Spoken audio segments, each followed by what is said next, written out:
مصلحة لمصلحة توزع. توزع من جديد، يسلم للسماني الصاوي. سماني يلعب كرة من جديد، انطلاقة محاولة لمصلحة المريخ، خطيرة. وأولى الأهداف، أولى الأهداف لفريق المريخ السوداني. أولى الأهداف لفريق المريخ السوداني عن طريق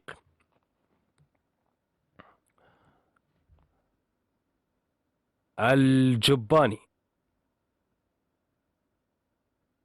أولى الأهداف لمصلحة فريق المريخ.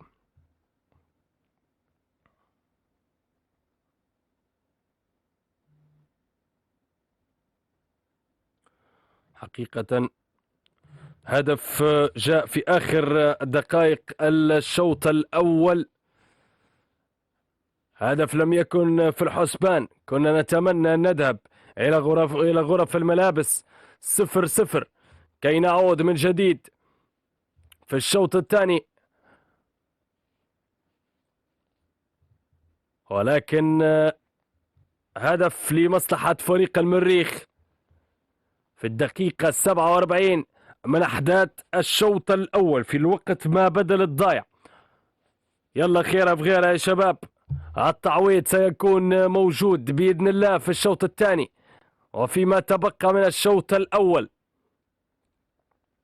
عودة من جديد لمصلحة فريق النصر، تلعب